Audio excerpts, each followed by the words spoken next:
तो लीजिए, एक सवाल इस समय लगातार पूछा जा रहा है कि भाई वर्डिक्ट तो लेके आओ। अभी तक आपने वर्डिक्ट नहीं बताया। पिछला एपिसोड लेके आए थे लेकिन 4 साढ़े 4 मिनट में कट गया, तो पूरा एपिसोड आ नहीं पाया था टेक्निकल प्रॉब्लम की वजह से।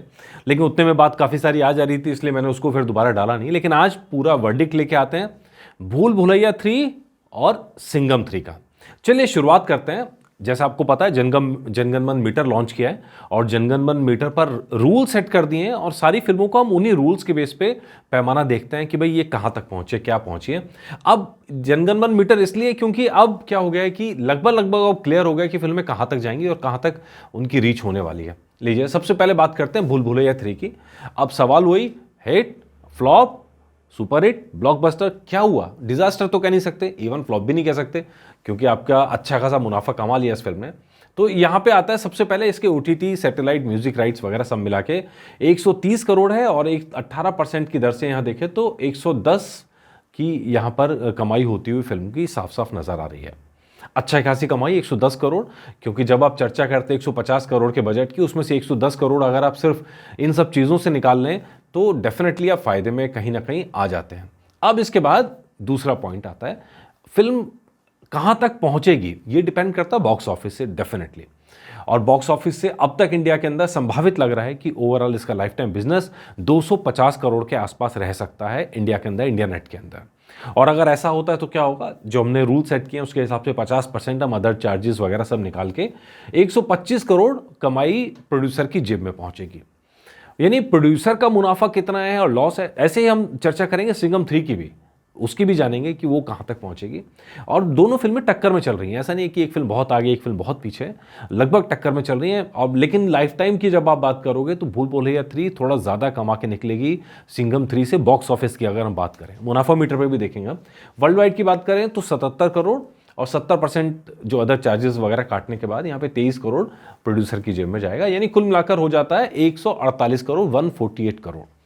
डेफिनेटली यार ये छोटी रकम नहीं है। लेकिन अगर आप सिर्फ बजट के हिसाब से जाएंगे तो बजट के हिसाब से भी ये मतलब अगर 150 करोड़ का बजट है उसके हिसाब से आप देखेंगे तो ये कोई जाके आपका 325 करोड़ के आसपास पहुंचती हुई दिख रही है। अगर ट्रेडिशनल तरीका क्या होता है, किसी बॉक्स ऑफिस की कमाई।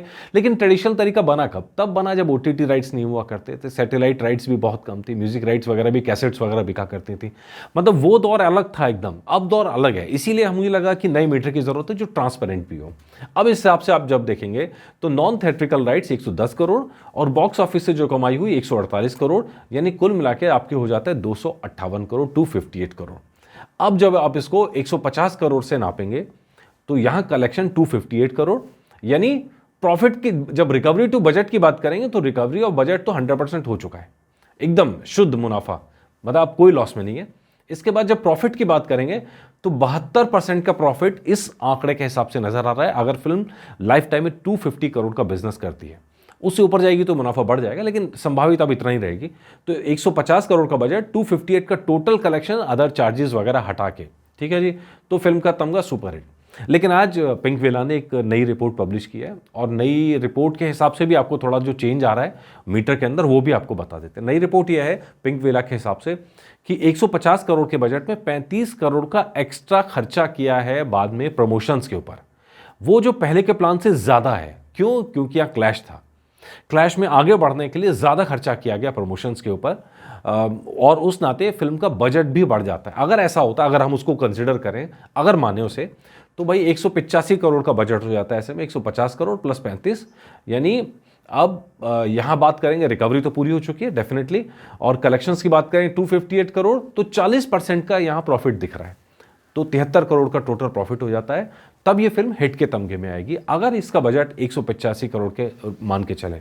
चलिए अब बढ़ते हैं दूसरी फिल्म की तरफ जो है सिंघम अगेन, यानी सिंघम 3। अब सिंघम 3 का क्या? सिंघम 3 पे सबसे ज्यादा कंट्रोवर्सी हो रही है।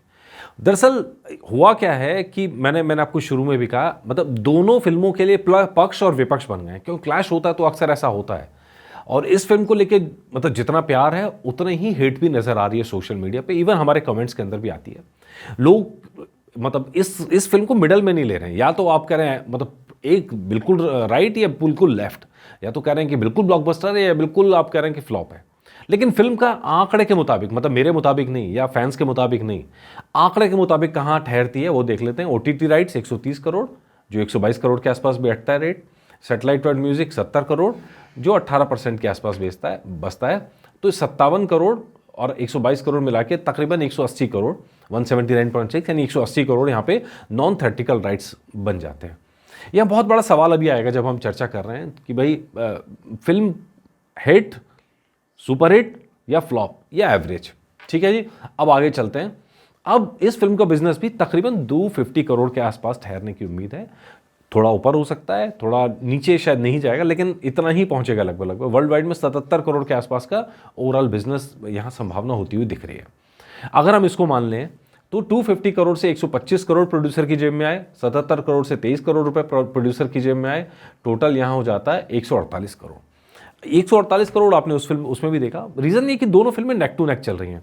शायद आज वो पहला दिन है जब भूल भुलैया का कलेक्शन सिंघम 3 से थोड़ा सा ज़्यादा हुआ होगा, इतने दिनों में जाके, 19 दिन में जाके, और आगे भी लेकिन दोनों के कलेक्शंस में बहुत बड़ा फर्क नहीं है, तो ये बहुत बड़ा अंतर नहीं आने वाला है। दोनों फिल्में आसपास ही कमाएंगी अगर कमाई की बात करें बॉक्स ऑफिस की तो। लेकिन आप देखेंगे OTT में सिंघम 3 ने ज़्यादा कमाया है ना। बाकी लेकिन बजट आपका भूल भुलैया 3 का कम है। तो अब इसके हिसाब से जब हम आगे बढ़ते हैं, नॉन थ्रेटिकल राइट्स तकरीबन 180 करोड़, बॉक्स ऑफिस तकरीबन 148 करोड़, और ये सारी रकम बैठ के हो जाती है 328 करोड़। यार ये 328 करोड़ किसी भी फिल्म के लिए कमाना आसान नहीं है, छोटी बात नहीं है 328 करोड़ कमाना। लेकिन जब हम इसको प्रोड्यूसर के मुनाफे पे देखते हैं, मतलब प्रोड्यूसर खड़ा है, उसने खर्चा करा और खर्चा करके कमाई की उम्मीद में खर्चा करा डेफिनेटली, तो अगर वो जो कमा के निकलता है तो फिल्म हिट है, अगर लॉस में जाता है तो फिल्म फ्लॉप है। ये मुनाफा, जो मुनाफे की बात हम करते हैं, डेफिनेटली हिट ब्लॉकबस्टर सिर्फ और सिर्फ प्रोड्यूसर के लिए ब्लॉकबस्टर है। बाकी फैंस की फीलिंग जुड़ी रहती है, डेफिनेटली उस तरह से सेलिब्रेशन होता है, लेकिन इसका और कोई मतलब है नहीं। बजट अगर 350 करोड़ लेके चलें और कलेक्शन 328 करोड़ करें तो रिकवरी टू बजट कितना है, 88%। तो ऐसे में आप, हमारा मानना, हमारे मीटर के मुताबिक 95 तक पहुंच जाए तो फिल्म हो जाती है एवरेज। लेकिन अब 328 करोड़ और 350 करोड़ का डाटा अगर लेके चलें तो ये फिल्म जाती है फ्लॉप। अभी तक प्रोड्यूसर मुनाफे में नहीं आया है। एवरेज होने के लिए 332 करोड़ टोटल चाहिए, तब ये फिल्म एवरेज पे आ जाएगी। अभी 328 करोड़ है, यानी 5 करोड़ का फर्क यहाँ पे, 4 करोड़ का बल्कि आपके फर्क है। मतलब अगर आप उस लिहाज से देखेंगे तो 8 करोड़, अगर 250 की जगह 258 करोड़ कमा गई तो ये फिल्म एवरेज पे आएगी 350 करोड़ का बजट लेने के बाद भी। हालांकि एक बहुत बड़ी कंट्रोवर्सी है इसके ऊपर, क्योंकि प्रोड्यूसर्स की तरफ से दावा किया जा रहा है कि 250 करोड़ का बजट है। 350 इसलिए क्योंकि जितनी फाइनेंशियल साइट्स हैं, मतलब जितनी फाइनेंशियल डाटा को ट्रैक करती हैं, वो सब 350 लेके चल रही हैं। लेकिन फिल्मी मैगजीन जो है कोई मोई, वो 250 लेके चल रही है। इवन प्रोड्यूसर की तरफ से जो डाटा आया वो 250 का आया। अगर हम 250 के हिसाब से देखें और 328 करोड़ का कलेक्शन देखें तो रिकवरी टू बजट 100% है और प्रॉफिट के लिहाज से 31% है। तब ये फिल्म 250 करोड़ के हिसाब से हिट कहलाएगी और कलेक्शन 328 करोड़। और अगर ये फिल्म और बढ़ती है, जिसकी संभावना बहुत ज़्यादा नहीं है, तब भी इसको सुपर हिट नहीं हो पाएगी किसी हालत में, जिस तरह का कलेक्शन है। मतलब हिट रहेगी अगर 250 करोड़ का बजट मान के चलते हैं, और फ्लॉप है अगर 350 करोड़ का बजट मान के चलते हैं। अभी आपकी सुविधा है, हमने बता दिया हम 350 करोड़ लेके चल रहे हैं, प्रोड्यूसर 250 लेके चल रहे हैं, सारा डाटा हमने आपको कैलकुलेट करके दे दिया है। तो बताइएगा आपको ये एपिसोड आपको कैसा लगा। आप तो उम्मीद है कि पूरा जो वर्डिक्ट है आपने मेरी तरफ से मेरी राय सुन ली होगी, क्योंकि आप सबकी इच्छा रहती है मेरी राय सुनने की। तो भैया अपने हिसाब से भूल भुलैया 3 प्रॉपर हिट है, और जिस तरह अगर बात आ रही पिंक विला वाली, बजट वाकई में 35 करोड़ बढ़ा है तब वो हिट कहलाएगी। इसी तरह 350 करोड़ के बजट से ये फिल्म फ्लॉप कहलाएगी। लेकिन अब 250 करोड़ अगर बजट है इसका, जो मैं उम्मीद करूंगा, अब दिक्कत क्या है इसमें कि कोई भी फिल्म का प्रोड्यूसर अपनी बैलेंस शीट जारी नहीं करता है। अब उनके अपने खर्चे होते हैं, चीज़ें होती हैं सारी, लेकिन अगर ये ट्रांसपेरेंसी आ जाए तो जो फिल्म क्रिटिक्स हैं, जो डाटा देते हैं, उन सब की बोलती अपने आप बंद हो जाएगी। लेकिन कोई फिल्म वाला अपने बैलेंस शीट क्यों जारी नहीं करता है? मतलब फिल्म रिलीज़ होने से पहले बता देना चाहिए। लेकिन वो जो ताम झाम करते हैं, गड़बड़ झाले करते हैं और बाद में कहते हैं कि भैया जो क्रिटिक्स हैं या सोशल मीडिया हाइप करता है, या सोशल मीडिया वो कहता है जो जनता सुनना चाहती है, जनता देखती है, जनता समझती है।